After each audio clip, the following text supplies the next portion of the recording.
You know, we had one of two debates between the candidates for governor, and the topic certainly came up, but there were a lot of zingers that one sent to the other and vice versa. Meantime, local governments, they're watching, looking for answers. You know, understaffing in police and fire is very, very real. We see that in communities large and small across the state. Public safety burnout, top of mind for Dan Gilmartin, who leads the Michigan Municipal League, an association of more than 530 local governments across the state. Live in the Wood TV8 studio, it's the debate for governor. He watched the first face-off between Democratic Governor Gretchen Whitmer and Republican challenger Tudor Dixon Thursday night, and could use even more discussion on this. I'd love to hear more about it. We keep saying, you know, the state of Michigan, we're talking about our economy. We don't have a state economy. We have a bunch of micro economies and regional economies within the state. Dixon has proposed a $1 billion plan to recruit, train, and keep officers employed. Governor Whitmer proposed a $75 million public safety plan with $32 million marked for law enforcement recruiting and retention. But voters mainly saw jabs going back and forth. We know the governor came out and said that she supports the spirit of defund the police. My opponent is long on rhetoric and short on facts, and that's okay.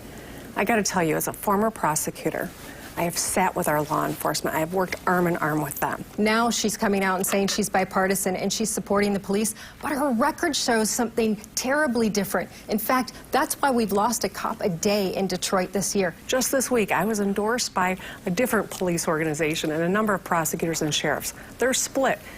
You know why?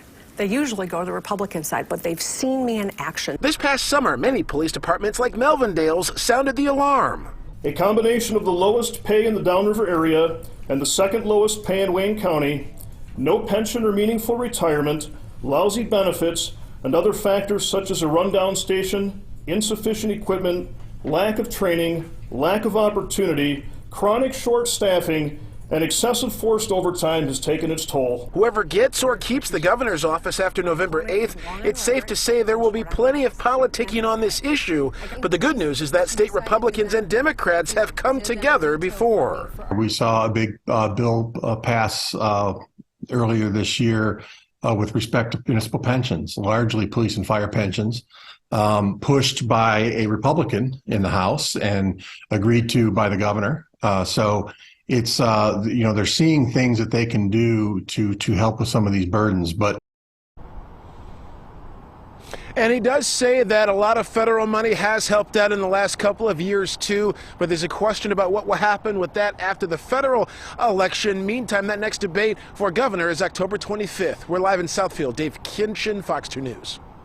Look, Dave, we're seeing this problem not just in Metro Detroit, not just in Michigan, but all over the country. So I know you mentioned federal spending just a few moments ago, but where do we stand on federal spending as it relates to all of these departments all across the country?